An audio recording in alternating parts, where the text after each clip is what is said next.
The last time I was here, I was talking about game culture, but today I will talk about what I think is a pretty novel concept, that is a form of native online advertising, that is native advertising. And I will talk about perceptions and attitudes in Turkey. This is a preliminary research, and this will probably provide a basis for my PhD project, so feel free to contribute with your questions, please. Down. Down. Actually, you may recognize this concept. Is there anyone who is familiar with the concept of native advertising? No? Okay. This is actually a concept that you would recognize from advertorials on TV, product placements in movies. This is also dated back to soap operas, actually. Also the editorials in magazines. But in 2011, capital venture capitalist, sorry, in a global conference, in a global media conference, Fred Wilson, he named this concept as native monetization systems because, as you know, advertising is actually consisting upon generating revenue. So he gave examples of Google AdWords, Facebook sponsored stories, promoted tweets on Twitter, and etc. And then on the digital world, we call this as native advertising. As I said before, this is an emerging concept in online advertising. This is a creative tactic in online advertising. Basically, you can think of this concept as advertising content that is so professionally embedded in social networks or in websites that ad blockers and also people usually don't recognize this as advertising content. This is pretty much similar to editorial content. So we have some problems. Consumers are actually blocking these ads on the web because right now we're talking about empowered consumers in the digital age. And these consumers want to determine what they want to view on the web, actually. So, budgets of online advertising are mostly switching to native advertising, where brand messages closely resemble the medium's own content in terms of form, function, and tone of the message, actually. So, we expect that native advertising will grow rapidly, and worldwide expenditures are expected to double in 2018. So there are already some definitions of native advertising in the literature, in the communication literature.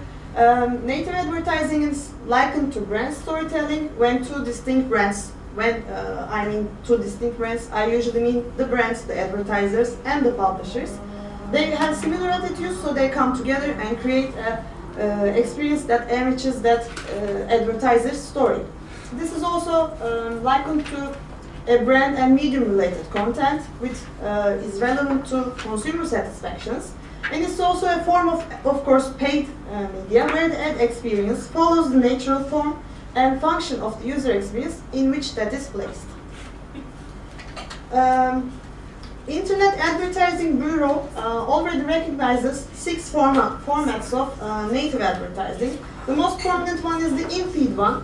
As you may see from here, Twitter's promoted tweets, Facebook suggested posts, or some other content you see on regular websites which are labeled as sponsored by some brand, presented by some brand, etc.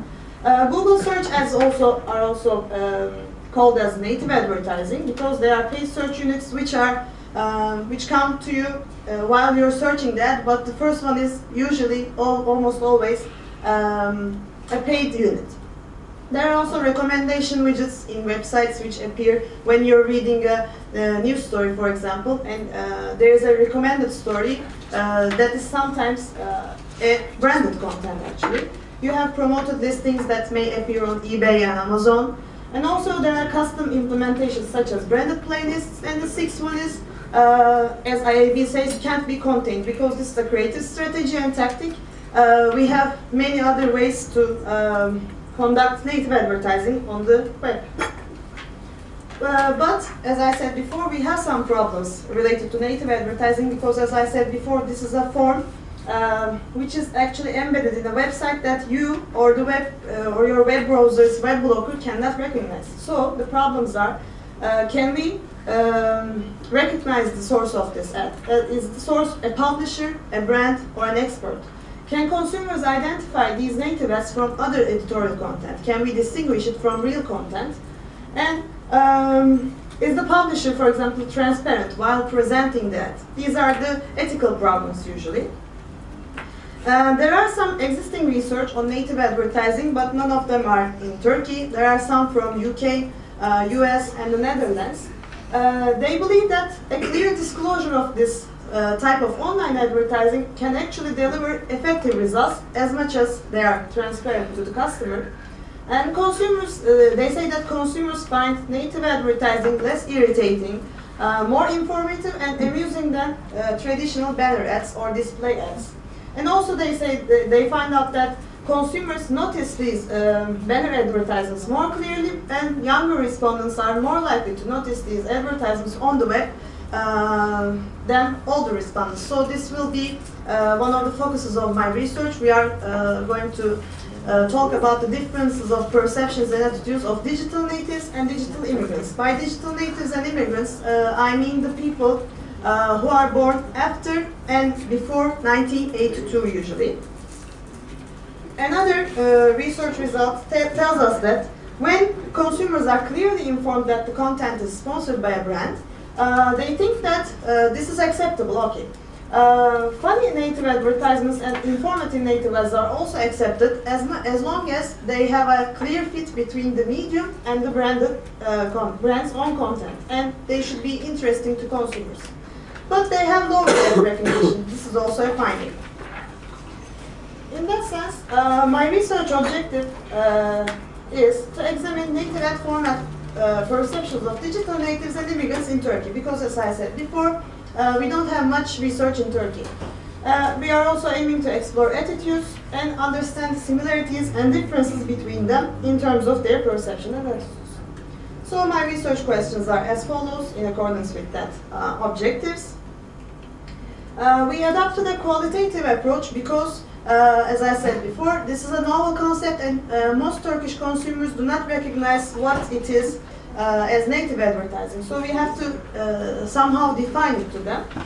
We use semi-structured interviews ranging between 15 to 20 minutes usually. This is a convenient sample because, as I said before, this will provide a basis for my research, and this is a pilot study actually. So I'm going to deliver preliminary results. And as I said, in order to remind them of this format, we showed screenshots of a news site, which is one of the top 10 visited in Turkey. We showed them the most prominent ones in those forms of native advertising, the in-feed one and the recommendation widgets, and we also mentioned other forms, such as Facebook-sponsored stories. This is Burns and Lutz's scale for measuring attitudes and perceptions towards ad format. And this is categorized under three main categories: annoyance, entertainment, and informativeness. The ones you see in bold were translated directly to Turkish, but some of them didn't work, so we had to eliminate them and get to 12 questions actually. And we added a final question for the attitude, for measuring the attitudes. We asked them, how would you elaborate on this format in general? Do you like it? Do you dislike it? Do you think this is one of the best formats of online advertising, and such? So I will today present only the digital native perspective, because we have not come to the immigrants yet. Natives also actually suggest that they don't perceive this format as disruptive in terms of their user experience on the web. They think this is not disruptive when it's well executed. They learn when they think that they learn something new and feel entertained. They are not annoyed by this. They think that when it's naturally presented in stream, this is not disruptive, and they almost always compare this to banners. They say that these don't pop out as banners and disrupt my experience. They say that they steal my time actually sometimes, but I don't think they are disruptive because they deliver information that I would like to actually read. they don't think that this is intrusive because they think that they are usually labeled, clearly labeled as sponsored, and also they are willing to read more of the content because they feel in control. They think that they actually click the ad and they are willing to read more of this. Also, they comment on the general experience on the web, and they say that none of the online advertising types are actually asking our permission, so they don't think that this format is particularly intrusive. I have 10, 5 more, I think. Okay. They don't think this is overbearing also. They think that this is a creative and clever strategy. They are not annoyed, as I said before, even it's not labeled clearly. Some of them said this one. They think this is an innovative and different strategy. And they said that even this is an advertising strategy, they recognize this as an advertising format, but they think that these ads do not create the impression of selling, which is interesting. They find this format entertaining, but however, they want to be informed more of this format. Even though they think that this is an eye-catching format, only one of them could actually identify this format, which is also interesting. It makes them happy when they are presented with relevant information, they say. In terms of attitudes, they think that they like this ad format, and this is one of the best on the web, they say. And they think that brands tell a story with relevant interests of them, so they are actually inclined to share these stories with their friends also.